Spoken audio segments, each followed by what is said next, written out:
Perkenalkan, gadis cantik ini bernama Mara. Ia adalah seorang yatim piatu yang tinggal di sebuah rumah sederhana bersama adik laki-lakinya yang bernama Ethan. Saat itu Mara berkuliah di jurusan keperawatan, sedangkan adiknya masih duduk di bangku SMA.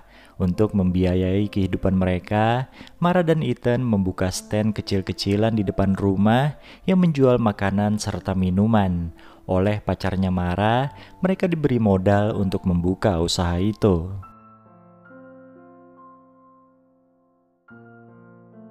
Suatu hari, terungkaplah sebuah fakta mengejutkan kalau pacarnya Mara ternyata sudah memiliki istri.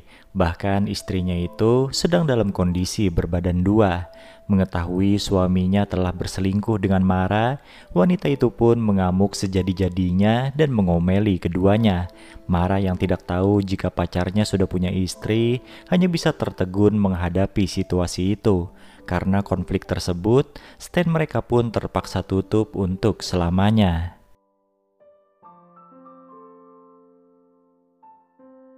Sementara itu, Ethan adiknya Mara punya masalahnya sendiri.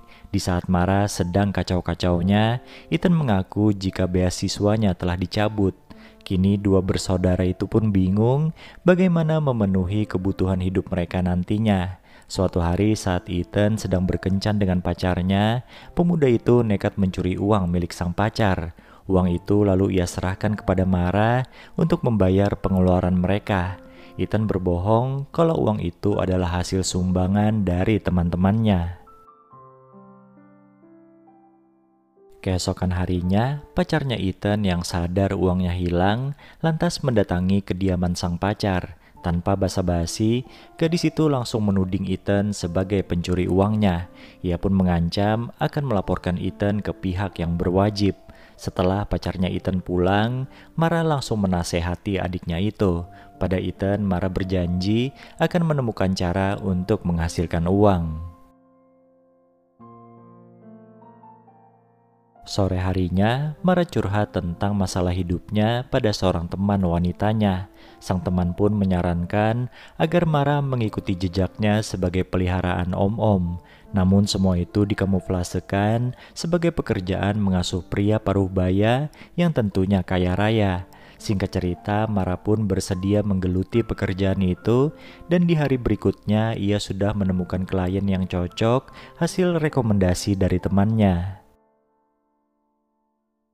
Selesai berdandan, Mara pun bergegas pergi ke sebuah rumah mewah milik pria paruh baya bernama Ryan. Di sana ia disambut ramah oleh sang tuan rumah dan diajak ngobrol tentang latar belakangnya.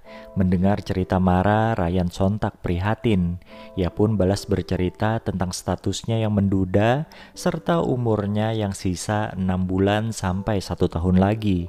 Ternyata Ryan ini punya penyakit yang serius. Merasa cukup dengan basa-basinya, Ryan pun mengajak Mara untuk bermesraan.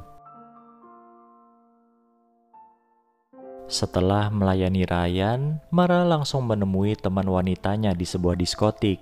Di sana mereka berpesta untuk merayakan kesuksesan Mara di hari pertamanya bekerja. Mara tidak menyangka kalau ia bisa mendapatkan om-om segagah Ryan. Nah, saat Mara sedang joget sendirian dalam keadaan mabuk, ia dipepet oleh seorang pemuda. Pemuda itu pun memanfaatkan kondisi tersebut dengan mengajak Mara mojok berduaan dan melayani hasratnya. Karena merasa cocok dengan servisnya Mara, Ryan pun memilihnya untuk jadi peliharaan. Kini tugas Mara bukan hanya melayani Ryan di atas ranjang, tapi juga menyiapkan makanan untuk pria itu dan lain-lainnya. Bahkan tidak jarang, Mara menginap di rumah mewah itu.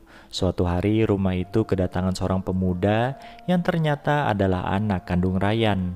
Mara sontak kaget karena ternyata anak Ryan yang bernama Joseph itu adalah pemuda yang sempat bermesraan dengannya di diskotik kemarin.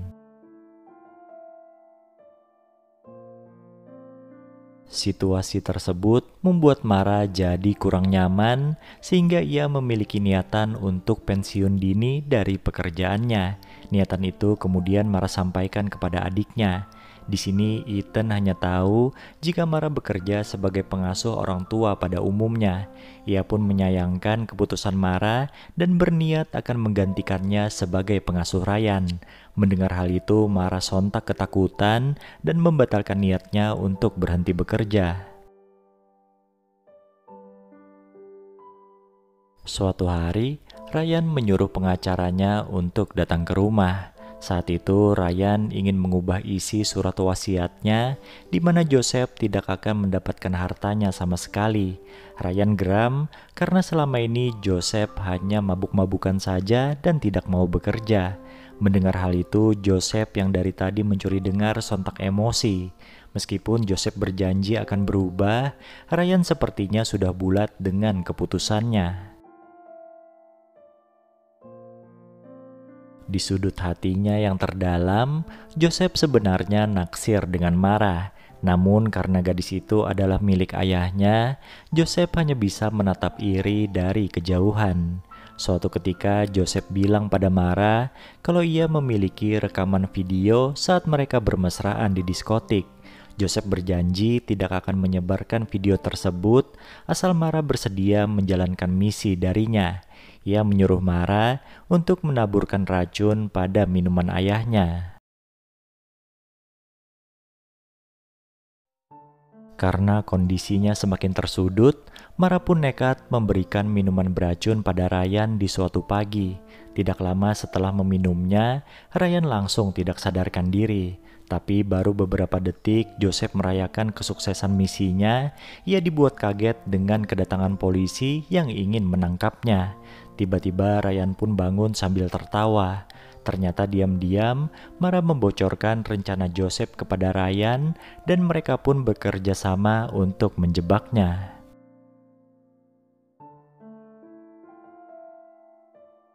Scene kemudian beralih ke beberapa bulan kemudian di mana Ryan ternyata sudah meninggal dunia. Di rumah mewah itu, Mara diberitahu pengacara Ryan kalau ia mendapatkan semua harta dari pria kaya itu.